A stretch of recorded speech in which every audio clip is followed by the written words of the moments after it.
Bienvenidos a todos y a todas a esta presentación en la que analizaremos lo primero que debéis saber para entrenar correctamente la amplitud de movimiento.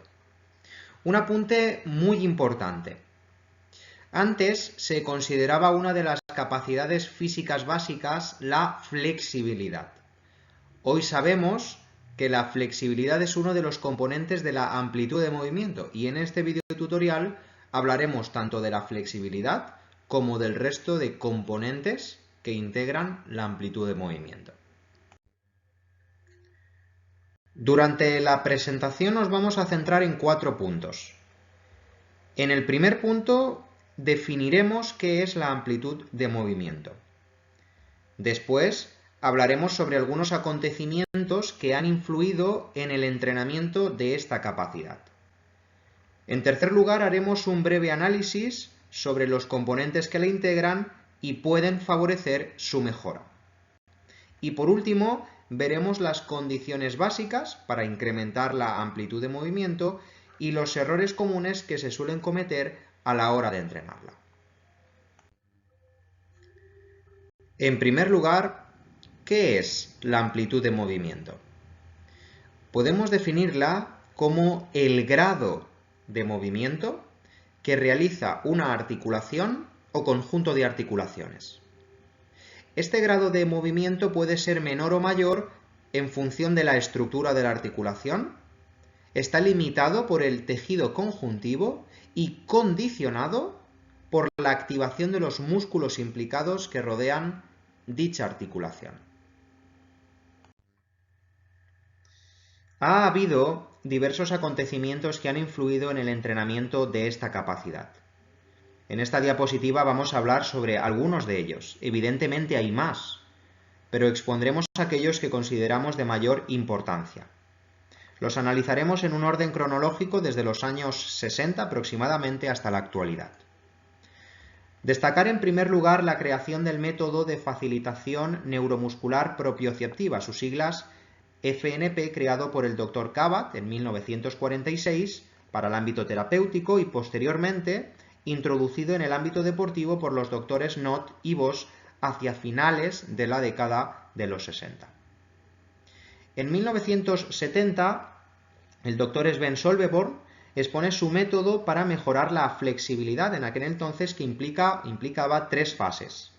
Una primera fase de tensión o activación isométrica de 10 a 30 segundos del músculo que queremos estirar, seguida de una fase de relajación de 2 a 3 segundos y por último, en la fase de extensión, también durante 10 a 30 segundos, se debe estirar el músculo que queremos flexibilizar. En 1983, Bob Anderson hace público su método Easy Stretch and Development Stretch y distingue 3 fases en el proceso de estiramiento. La fase Easy Stretch, o de estiramiento de baja intensidad, que consiste en mantener de 10 a 30 segundos un estiramiento sin dolor, de muy baja tensión. La fase Development Stretch, o extensión de media intensidad. En esta fase se continúa a partir de la anterior y se mantiene durante otros 10 a 30 segundos ese estiramiento, pero a mayor intensidad. Es en esta fase donde se obtiene un incremento de la flexibilidad. Y por último, la fase de superestiramiento o extensión drástica o de alta intensidad es una fase que provoca dolor y no se debería llegar a ella. En 1991, Alter analiza en profundidad los 2 tipos de métodos de estiramiento, el balístico y el estático. Según la mayoría de los expertos, el método estático debe mantener sus posiciones finales entre los 6 y 12 segundos. Por otro lado, en 1994, Platonov indica que la duración del estiramiento puede oscilar desde los 20 segundos hasta los 3 minutos. Destacamos también el foam rolling, o comúnmente conocido como autoliberación miofascial, una técnica enfocada a inhibir la musculatura que queremos flexibilizar o quitar tensión. Aunque parece que es reciente, el doctor Feldenkrais empezó a utilizar rodillos de madera como herramienta terapéutica en la década de los 50 y posteriormente en la década de los 70 empezó a utilizar rodillos de espuma con el mismo fin. Con los años se sacó la patente del foam roller en 2004 en Estados Unidos a medida que se popularizó en el ámbito deportivo, por ejemplo en el entrenamiento de pesas o el entrenamiento funcional. También han ido surgiendo con el mismo objetivo que el foam roller, herramientas como sticks o pelotas, entre otros. Por último, destacar en los años 2012 a 2014 el aporte de Mario Di Santo en el entrenamiento de esta capacidad. Tras usar durante años la facilitación neuromuscular propioceptiva, el FNP, entre otros métodos, se dio cuenta, junto con otros profesionales, de que los grados de movimiento ganados con esta técnica no se llegaban a controlar, lo que incrementaba la probabilidad de lesión. Y estos aumentos de movilidad se acababan perdiendo como consecuencia de una falta de activación de los músculos implicados en esa ganancia. Para solucionar este problema creó el sistema de la mioneuroactivación, método para activar la musculatura implicada en todo el rango articular ganado y mantener estas ganancias en el tiempo. Pasemos al tercer punto, muy importante en esta presentación, los componentes que integran la amplitud de movimiento. Como dije anteriormente, el concepto que antes se conocía era solo el de flexibilidad, pero gracias a la evolución del análisis de esta capacidad y las investigaciones, se pudo observar que la flexibilidad es solo uno de los componentes involucrados en que tengamos menor o mayor amplitud de movimiento. Con esto presente podemos destacar que la amplitud de movimiento está condicionada por la estructura de las articulaciones. Este factor destacar que es muy poco modificable, dado que depende de nuestra estructura genética. Otro factor limitante son los tejidos blandos que recubren la articulación, como los tendones, los ligamentos, los cartílagos, etc. No todos los tejidos envejecen ni mantienen su función a la misma velocidad.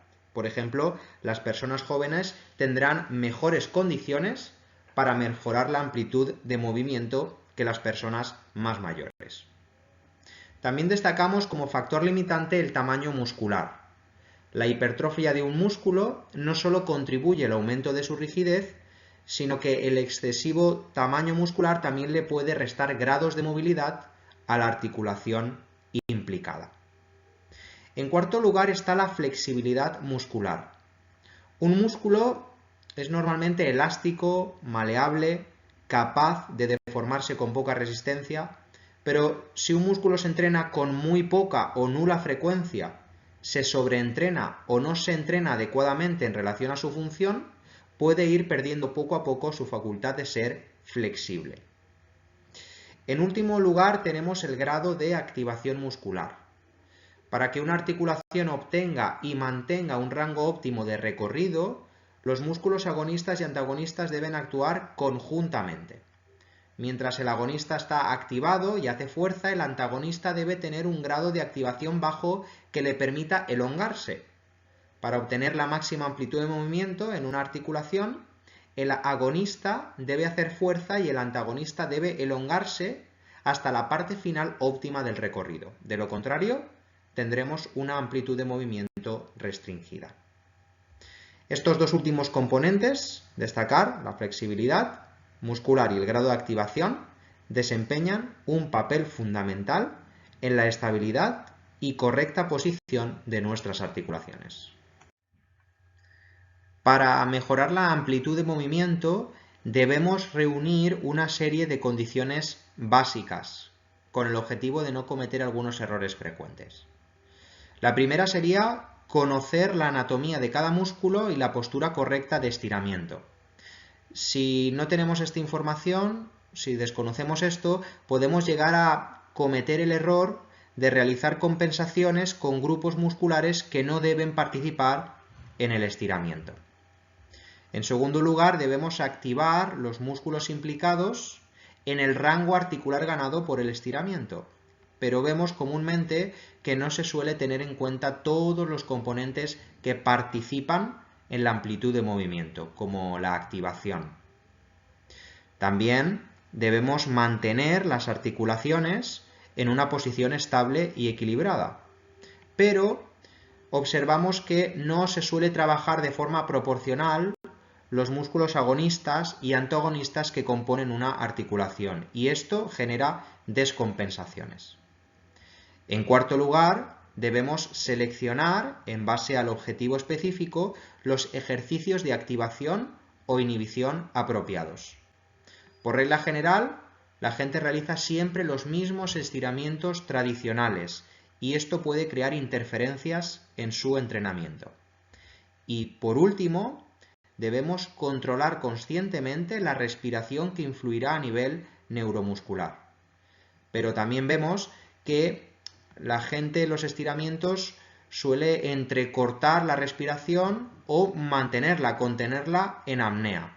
Esto aumenta la rigidez muscular e impide que desarrollemos adecuadamente la amplitud de movimiento. Hasta aquí esta presentación. Esperamos haber aportado información muy valiosa. Un saludo a todos y a todas.